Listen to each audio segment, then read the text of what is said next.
यानी कि हम जिस चीज को, कोई ऐसा पदार्थ है खाए और वह हमें स्वाद में खट्टा लगा, तो वह जो है अम्ल है, उसमें कोई ना कोई अम्ल है। दही खाते हो? Yes sir. कौन कौन खाया है दही? ठीक है।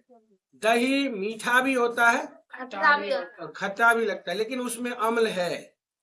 तो दही में जो अम्ल है उसको कहते हैं लैक्टिक अम्ल। क्या कहते हैं?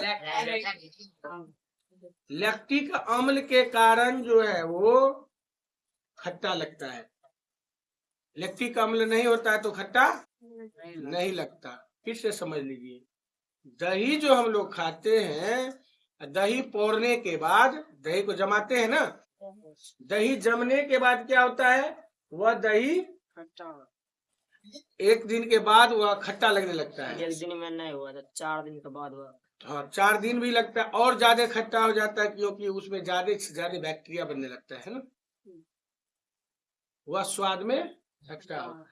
तो स्वाद में खट्टा होता है तो दही में कौन सा अम्ल होगा? लैक्टिक अम्ल। विज्ञान जो है ना, रटने का चीज नहीं है, समझने का चीज है बेटा। उसको हमेशा समझो, रट्टा मारोगे तो भूल जाओगे। और ये भी समझो, जैसे दूध जो से दही बनता है, तो दूध से दही बनने के लिए उसमें लैक्टोबैसिलस नामक जीवाणु को डाला जाता है, और वह लैक्टोबैसिलस नामक जीवाणु जो है मतलब गुनज करता है, ठीक ना। गर्मी के महीने में 4 घंटा में वह दही, दूध से दही बन जाता है, 3 घंटा में। सर्दी के महीने में 6 से 8 घंटा लग जाता है, क्योंकि ठंडा में जो है कोई भी दूध को गर्म करके क्यों डाला जाता है? हाँ, देखो जीवाणु जो है जब प्रजनन करता है, वो जो वृद्धि करता है, तो ठंडी में, गर्मी में, मतलब गर्म में और ठंड में उसका जो है जो क्षमता होता है, जनन का क्षमता अधिक हो जाता है, ठंडा में कम होता है। दूध को इसीलिए 37 डिग्री पर गर्म करके दिया जाता है कि ताकि जल्दी से उसमें जो है जीवाणु पैदा हो। पोड़ने वाला ना अपने ना हाँ, पता कर लेता। अच्छा, घर में पोड़ने के लिए दही पर, दूध को दही में बनाने के लिए हाथ को पहले डुबा के देखता है। क्यों? क्योंकि हमारा जो टेम्परेचर है और दूध का जो टेम्परेचर क्या संतुलित है, तब उसमें जोड़न डालते हैं।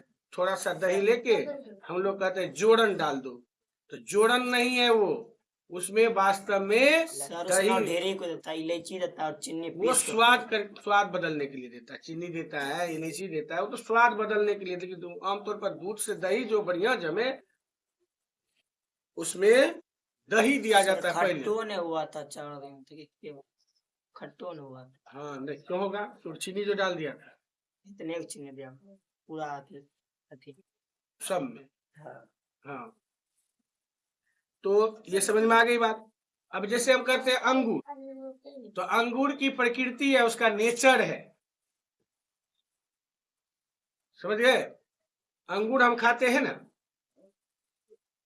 अंगूर जब हम खाते हैं तो खट्टा लगता है, कोई अंगूर मीठा भी लगता है, लेकिन फिर भी उसमें एक गुण है, कितना मीठा अंगूर खाओगे फिर भी वह खट्टा लगता है, हल्का खट्टा जरूर लगेगा, लास्ट में भी लग जाता है, नहीं लगता है। तो उसमें जो होता है ना, एक अम्ल होता है, उसी अम्ल के कारण वह खट्टा लगता है। टार्ट्रिक अम्ल, टार्ट्रिक अम्ल क्या कहेंगे उसको? टार्ट्रिक अम्ल क्या कहेंगे उसको? समझ में आ गया सबको? अंगूर जो है उसकी प्रकृति है, उसका जो नेचर है, टार्टिक अम्ल के कारण वह खट्टा लगता है, ठीक है। कच्चा आम खाते हो, बड़ा देखो, आम के समय में बच्चे बड़ी आम जो है ना पूरे क्लास में हर आंगन में आम तोड़ के लाता है, खास करके लड़कियां। लड़की को खट्टा ज्यादा पसंद होता है। देखो मेरे मुंह में पानी आ गया खट्टा के नाम से।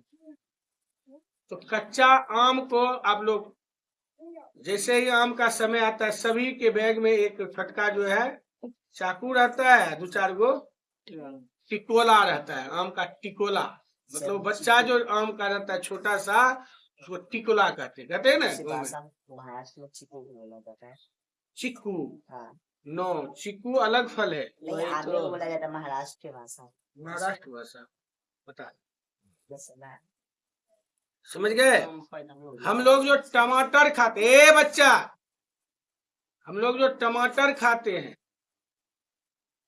रिमाइंड करूंगा मैं अभी तुरंत, और आपको याद रखना है, तुरंत जवाब देना है। टमाटर हम लोग खाते हैं, टमाटर लाल होता है, हरा भी होता है। तो टमाटर के अंदर जो होता है ना, ऑक्जेलिक अम्ल होता है। कौन अम्ल होता है? कौन अम्ल होता है? ऑक्जेलिक अम्ल होता है। ऑक्जेलिक कौन अम्ल होता है? ऑक्जेलिक अम्ल होता है। उसके बाद सिरका जो होता है, नींबू का रस जैसा होता है।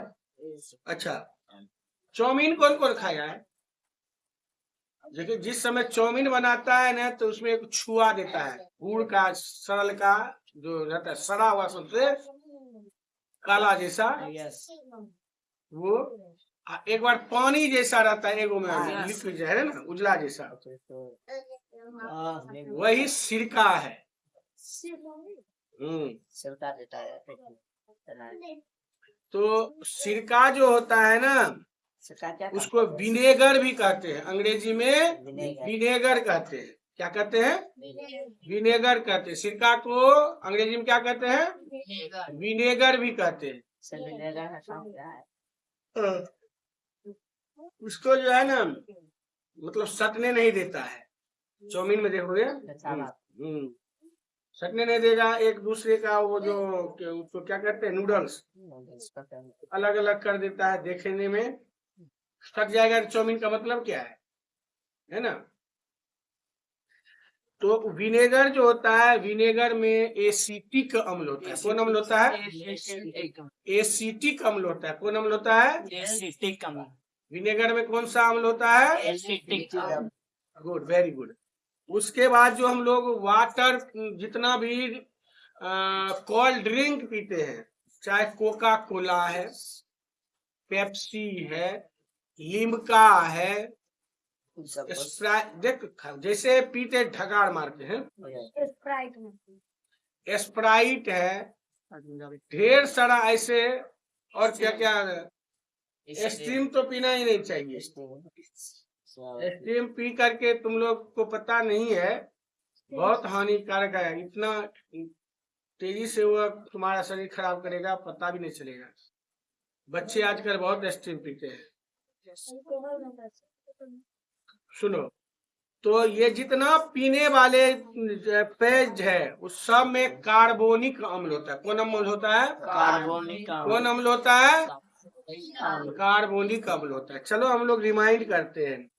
कच्चा आम में कौन सा अम्ल पाया जाता है? टाइट्रिक अम्ल। टाइट नहीं तो आकर तो ऊपर रे, है ना, टाट राशि कार को, टार्टरिक अम्ल, टार्टरिक अम्ल, टार्टरिक। बोलने ही नहीं आता है तुम लोग को। हाँ, टार्टरिक अम्ल बोलो तो। टार्टरिक अम्ल, फिर से बोलो। तो कच्चा आम जो है, कच्चा आम में कौन सा अम्ल पाया जाता है? टाइट्रिक अम्ल। कौन अम्ल पाया जाता है? टाइट्रिक अम्ल पाया। अंगूर में कौन सा अम्ल पाया जाता है? टाइट्रिक अम्ल पाया जाता है। Good, very good. इसी तरह से आपको याद रखना है, ठीक है? टाइट्रिक अम्ल और भी पाया जाता है टाइट्रिक अम्ल। इमली में टाइट्रिक अम्ल, इमली में अब बताइए, इमली, अंगूर, कच्चा आम। टार्ट्रिक अम्ल किस फल में पाया जाता है?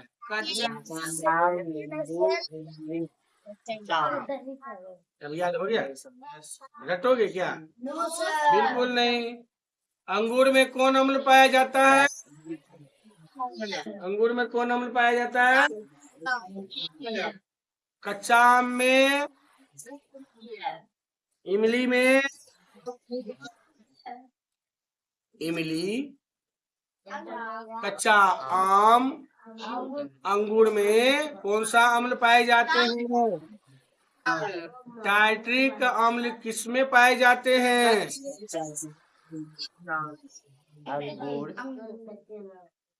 वेरी गुड, ठीक ना? कभी कभी उधर भी घुमा दिया करो। कच्चा आम और पका आम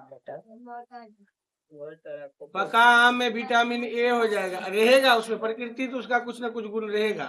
थोड़ा खट्टा पूरा मीठा। हाँ, पूरा जब मीठा हो जाएगा तो उसका जो है ना नेचर बदल जाता है, तब उसमें तब ज्यादा से ज्यादा विटामिन ए और उसमें कार्बोहाइड्रेट की मात्रा बढ़ जाती है। देखो, जैसे आम पका, प्रचुर मात्रा में विटामिन ए होता है, इसीलिए हमारा प्रकृति इतना सुंदर चीज बनाया है कि आम के समय में, गर्मी के समय में खूब आम खा लो, सालों भर तुम्हारे शरीर में जो है, आंख में जो है विटामिन ए बना हुआ रहेगा सालों भर, इसलिए खूब आम खा लो।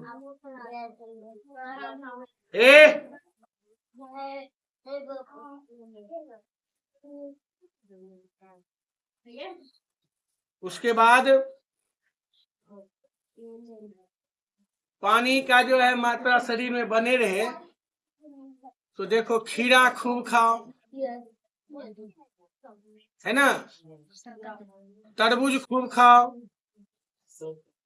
ऐसे पानी पीते हैं तो वो पानी में अब कोई फल का रस हमारे अंदर जाता है तो उसमें दोनों में बहुत अंतर है ना? तो हमारे अंदर जो फल का रस गया तो हमारे शरीर में बहुत अधिक मात्रा में जो है ना मिनरल्स बन जाता है। अब देखो, गर्मी के ही समय में कद्दू खूब होता है, झींगा खूब होता है, खूब झींगा का सब्जी खाओ। मैग्नीशियम, सल्फर प्रचुर मात्रा में तुम्हारे शरीर में मिल जाएगा, है ना? अब जब सल्फर का मात्रा कमेगा तो शरीर में कमजोरी जैसा महसूस होगा। पोटेशियम है, मैग्नीशियम है, खूब मिलेगा, खाओ। अब ये नाटक मत करो कि नहीं खाएंगे, तो सस्ता भी होता है, खूब खाओ। इस सब का कोई कार्य होगा हमारे शरीर में तो। अब जहां तक हम लोग पढ़ रहे हैं अम्ल के बारे में, जितना भी अम्ल है वह हमारे शरीर के जो अंदर बीमारी प्रतिरोधक क्षमता होता है उसको बढ़ाता है। जैसे हम नींबू का रस पीते हैं, नींबू का रस, अंगूर खाते हैं,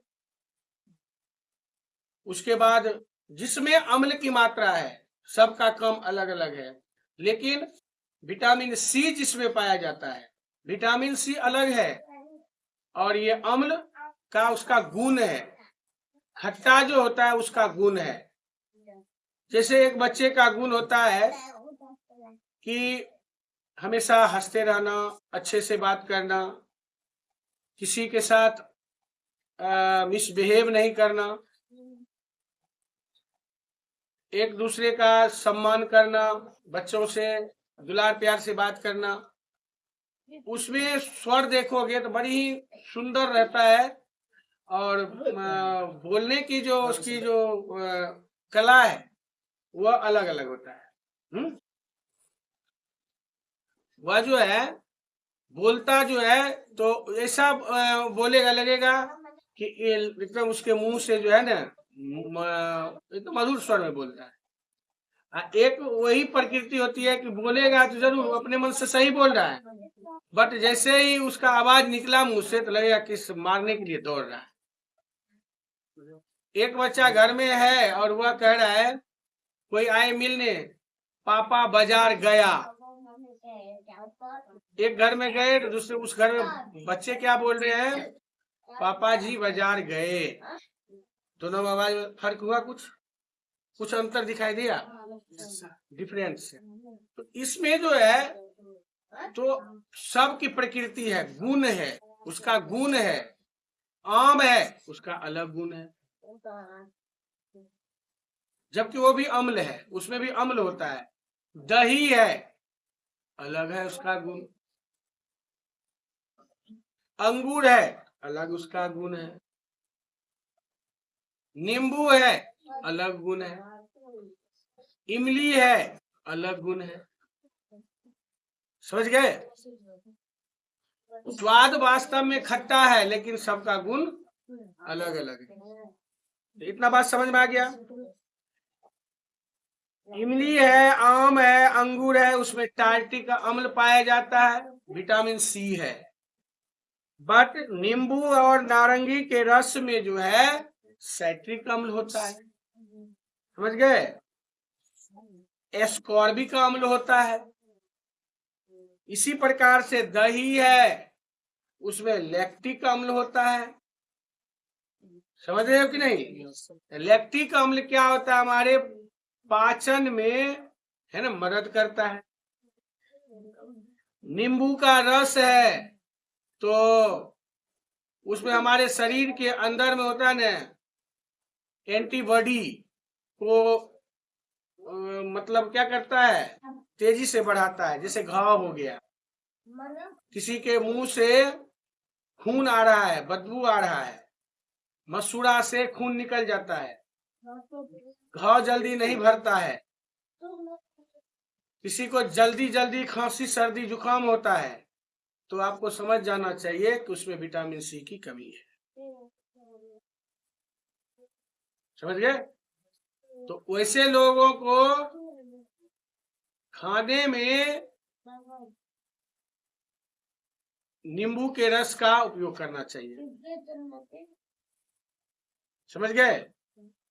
बहुत लोगों के पैर हाथ फटता है, एड़ी फट जाता है ना, तो उसके लिए वह नींबू रामबाण का काम करता है। 1 महीना नींबू, अब ये नहीं कि 5-10 नींबू खा लेना, लीवर खराब हो जाएगा। सबका एक मात्रा है, मतलब 1 नींबू का चौथाई भाग से भी कम प्रतिदिन अगर हम यूज करते हैं तो हमारा शरीर में जो ये फटापन होता है ना, स्कर्वी रोग कहते हैं उसको, तो वह उससे मुक्ति मिल जाता है। मुंह और बदबू क्या कहते हैं, मसूड़ा से खून आता है, वह रुक जाएगा। शरीर दिन भर एनर्जेटिक रहेगा। समझ आ गया? आइए हम लोग जानते हैं कि अम्ल, क्षार एवं उदासीन पदार्थों का परिरक्षण करना। हम सभी पदार्थों को चखकर उसका स्वाद पता नहीं कर सकते हैं।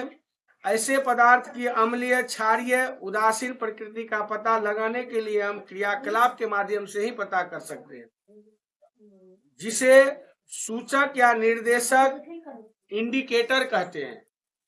वह इंडिकेटर क्या होता है?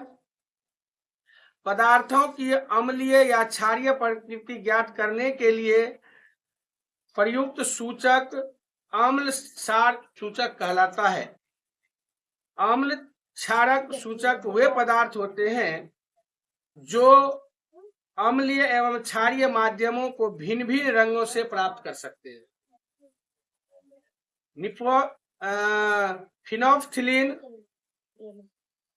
मेथिल, ऑरेंज, लिटमस पात्र, हल्दी के रस आदि सूचक के उदाहरण है। लिटमस, हल्दी, चाइना गुलाब एवं लाल पत्ता गोभी के रस आदि प्रकृति में पाए जाने वाले सूचक है। दही और चाइना गुलाब एक साथ, मतलब हल्दी और चाइना गुलाब एवं लाल पत्ता गोभी के रस आदि घरेलू सूचक है, जबकि लिटमस, फिनोल्फ्थालीन एवं मेथिल ऑरेंज प्रयोगशाला का सूचक है। आप घर में भी कर सकते हो। देखो, हल्दी है ना, हल्दी, यस हल्दी में जैसे ही सर्फ मिलाओगे उसका रंग बदल जाएगा। Yes sir. एकदम बिल्कुल लाल कलर का हो जाएगा, लगेगा खून हो गया है। हाँ, वो मूवी समय भी यूज होता है। और जैसे ही उसमें नींबू का रस डालोगे, अम्ल हो गया, वह उदासीन कर देता है, उसका रंग फिर उजला हो जाएगा। इसका प्रयोग करने के लिए सर मोबाइल में नीचे एक बार जाओ। प्रयोग करके दिखाया। नीचे जाओ, थोड़ा सर्फ ले लेना, मैडम से हल्दी ले लेना, नींबू होगा थोड़ा नींबू काट करके ले लेना। अभी प्रयोग करके दिखाते हैं। वीडियो